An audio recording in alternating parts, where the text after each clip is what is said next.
Good evening, people. My name is Vishal. I'm your host, and I'm here to analyze the markets ahead of the time.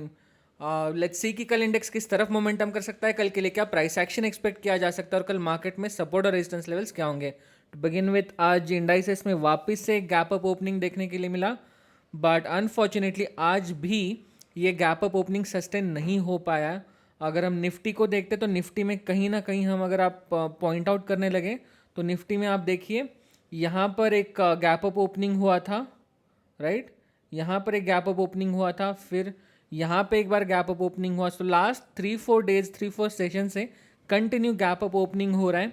Precisely from Monday every day it's a gap up opening, but on the higher side कहीं ना कहीं से selling आ जाता है और market थोड़ा सा वापस प्रेशर में क्लोजिंग दे देता है.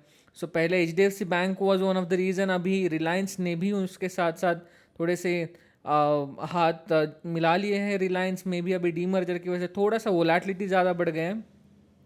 सो यहाँ पर अगर कुछ देखना होगा तो this is one important thing to understand is, हो सकता है कि ये जो यहाँ पर रैली आ रही है, हर बार एक बार जब मार्केट गैप अप ओपन करता है एक हल्की सी रैली दिखाई देती है. इट्स नॉट मैंडेटरीली कि वो रैली बाइंग साइड की है. यहाँ पर कहीं ना कहीं अगर हम देखते हैं तो लेट्स स्टार्ट फ्रॉम मंडे से एक बार हम यहाँ पर एनालाइज करने की कोशिश करते हैं. मंडे को गैप अप ओपनिंग हुआ, यहाँ से हल्का रैली आया, जैसे इसके ऊपर जिनके भी स्टॉप लॉसेस थे यहाँ पर थोड़े से स्टॉप लॉस हिट हुए, यहाँ से वापस सेलिंग प्रेशर मार्केट में बढ़ गया. लेट्स सी नेक्स्ट डे यहाँ पर गैप अप ओपनिंग हुआ, जबकि उसके प्रीवियस डे के जितने भी स्विंग्स थे, the first swing the second swing, इन सबके स्टॉप लॉसेस यहाँ पर हिट हुए. Again the market fail. Again next day यहाँ पर मार्केट एग्जैक्टली रेजिस्टेंस के पास ओपन हुआ, बट कोई भी स्विंग है वो स्विंग के ओपन मार्केट नहीं हुआ. सो यहाँ पर कंटिन्यूसली हमें वापस से एक बार मार्केट में प्रेशर बनता हुआ दिखा. आज मार्केट वापस से एक बार एक ये कल के स्विंग के ऊपर की तरफ एक ओपनिंग दिया था. सो वापस आज यहाँ पर जो 19,500 की जो हम कॉल राइटिंग की बात कर रहे थे कल भी, वही 19,500 की जो कॉल राइटिंग है यहाँ पर थोड़ी सी बैक ऑफ होती हुई दिखी, जिसकी वजह से मार्केट ने 19,560 के आसपास का ऊपर का एक हाई लगाया. यहाँ पर मैंने भी एक्सपेक्ट नहीं किया था कि 19,500 इतनी आसानी से ब्रीच हो जाएगा, दैट टू फ्रॉम जबकि मार्केट का कल का क्लोजिंग कहीं ना कहीं 370 के आसपास था. यहाँ पर आज एक सिंपली ऊपर की तरफ एक मैंने प्रोबेबल रेजिस्टेंस डाला था, उसका भी एक बार देख लेते कैसे डाला था. सो अगर हम देखते तो हमने कल एक इस ट्रेंड लाइन के बारे में बात की थी. अगर ट्रेंड लाइन के ऊपर जाता है तो ब्रेकआउट मिलेगा. तो कल का ये ट्रेंड लाइन से जो सबसे लंबा वाला स्विंग था ये, सो जो सबसे लेंदी स्विंग था, इसी स्विंग को 100 पॉइंट को हमने ऊपर की तरफ रेप्लिकेट किया, राइट. सो इसी 100 पॉइंट से एक यहाँ पर एक रेजिस्टेंस जोन बन गया, जिसके एग्जैक्टली कहीं ना कहीं उसी के आसपास से मार्केट ने आज रेजिस्टेंस लेके वापस एक आज यहाँ पे यू टर्न दिखाया.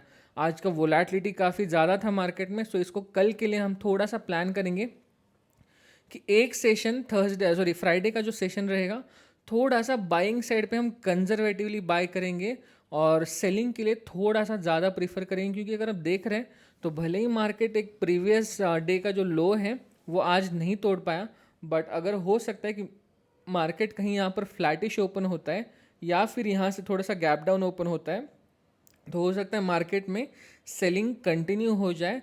और अगर ये 370 का लेवल ब्रीच हो जाता है तो यहाँ से मार्केट हो सकता है कि आने वाले टाइम में कहीं 300 के आसपास आके एक बार सपोर्ट लेने का कोशिश करे.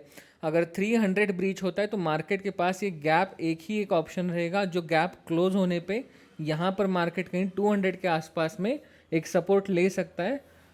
मार्केट में अपसाइड के लिए हम जब तक 500 के ऊपर कोई ब्रीच नहीं होता है तब तक थोड़ा सा हम वापस से, क्योंकि ये राउंड फिगर रहेगा, तो वापस से अगर हम कल देखेंगे मार्केट में तो मार्केट जैसे ही थोड़ा सा 400 के पास आएगा तो 500 के पास वापस से एक बार कॉल राइटिंग कल बढ़ जाएगी. लेट्स नॉट टू फॉरगेट कल सेंसेक्स का एक्सपायरी है. सो सेंसेक्स के एक्सपायरी की वजह से जो NSE के सारे इंडाइसेस रहेंगे, निफ्टी, बैंक निफ्टी, इनके वॉल्यूम पर थोड़ा सा असर होता है, जिसकी वजह से कल जो वोलेटिलिटी रहती है वो काफ़ी ज़्यादा रहती है. सो यहाँ पर अगर हमें देखना होगा तो मार्केट में कहीं ना कहीं 19,500 के ऊपर जब तक हमें प्रॉपर क्लोजिंग नहीं मिलता तब तक हम यहाँ पर बाइंग के लिए कोई प्लान नहीं करेंगे. जैसे मार्केट में 19,500 के ऊपर एक ब्रेकआउट हमें देखने के लिए मिलता है, हो सकता है हम कल का जो ब्रेकआउट है उसे थोड़ा सा ऐसा यूटिलाइज करें कि जैसे ब्रेकआउट मिला ऊपर की तरफ, यहाँ पर एक हाफ क्वांटिटी हमने बाय किया. सो यहाँ पर हमने एक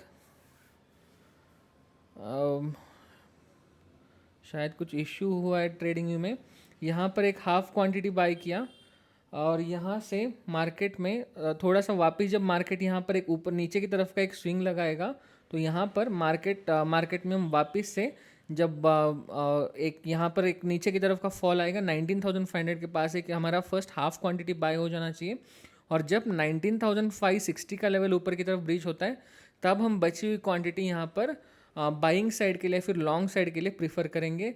मंडे को भी वापस से हो सकता है कि रिलायंस और ज़्यादा वोलाटाइल बने क्योंकि 20th is the demerger date for Reliance and Jio financials. So यहाँ पर थोड़ा सा भी कॉशियस रहने का ज़रूरत है। मार्केट को अगर नीचे आना है तो मार्केट का अगर हम देखते हैं तो यहाँ पर एक ट्रेंड लाइन है, राइट। सो मार्केट में अगर हम देखते हैं तो मार्केट में कहीं ना कहीं हमें एक ट्रेंड लाइन दिख रहा है यहाँ से। There must be some issue with anyway. So market में यहाँ पर जो ट्रेंड लाइन दिख रहा है जब तक ये ट्रेंड लाइन ब्रीच नहीं होता on the downside, nothing to worry about. So एक बार हम ग्लोबल मार्केट के लिए देखते थे यहाँ पर कि एग्जैक्टली कैसे चल रहा है। सो ग्लोबल मार्केट में कहीं ना कहीं यूएस मार्केट जो है उसमें Dow Jones is up by 0.9%, so 0.19%, Nasdaq is up by 1% and S&P 500 is up by 0.6%।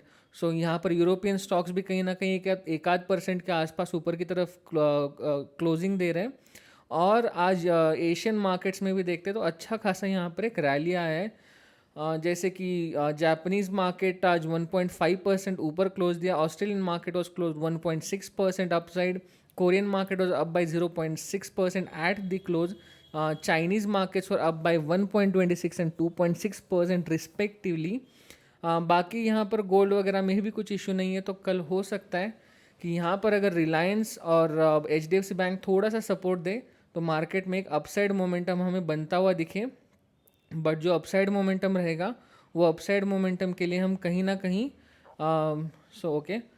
Upside momentum के लिए हम कहीं ना कहीं 19,500 ब्रीच होने का वेट करेंगे, क्योंकि ये ग्लोबल सिनारियोज़ की वजह से गैप अप तो ओपनिंग देखने मिलता है बट एक ग्लोबल सिनारियोज़ का ओपनिंग यहाँ पर सस्टेन नहीं हो पाता। So this will be a plan. 19,500 के पास अगर रिटेस्ट करने आता है तो यहाँ पर हाफ क्वांटिटी, जब यहाँ से ब्रेकआउट हो रहा है तब हमारी फुल क्वांटिटी हम प्रीफर करेंगे। एक बार बैंक निफ्टी देख लेते हैं। बैंक निफ्टी को अगर देखते हैं तो बैंक निफ्टी बहुत ही ज़्यादा साइडवेज चल रहा है। निफ्टी में फिर भी किसी ना किसी साइड का एक मोमेंटम है बट बैंक निफ्टी में उतना भी मोमेंटम हमें नहीं मिल पा रहा है। Again the reason being that कि थोड़ा सा यहाँ पर बैंक्स का जो एक हम देख रहे हैं तो कोई बैंक्स अगर एक दिन परफॉर्म कर लेते हैं दूसरे दिन पे वो बैंक परफॉर्म नहीं कर पाता है। सो यहाँ पर अगर हम थोड़ा सा कहीं ना कहीं इस चैनल के बाहर जब तक इसका क्लोजिंग नहीं मिलता है किसी भी साइड पे तब तक हम कुछ नहीं कर पाएंगे। बट अगर बाई चांस ये 44,500 के नीचे एक भी क्लोजिंग यहाँ पर दे देता है, कल का अगर 15 मिनट का कैंडल भी अगर 44,500 के पास अगर क्लोजिंग देता है और इसके नीचे ट्रेड करने लगता है, तो यहाँ पर हमें काफ़ी अच्छा खासा एक डाउनसाइड मूव देखने के लिए मिल सकता है। 44,200 तक भी मार्केट कल आता हुआ दिख सकता है। बट अगर मार्केट थोड़ा सा 44,500 के नीचे ट्रेड करना शुरू करे और यहाँ से एकदम ब्रेकडाउन फेलियर होकर अगर ऊपर की तरफ जाता है तो शार्पली वापस से हमें यहाँ पर एक अपमूव देखने के लिए मिल सकता है। सो लेट्स सी कि कल हमारा वीकली जो एक ये रहता है, वीक का जो लास्ट सेशन है वो कैसा प्लान होता है। बाकी के जो भी डिटेल्स रहेंगे हम सुबह टेलीग्राम और व्हाट्सएप हमारे चैनल्स में डाल देंगे। If you want to join those channels, उन सब का लिंक यहाँ पर डिस्क्रिप्शन बॉक्स में आपको मिल जाएगा। So please do join, be a part of the Trinker family.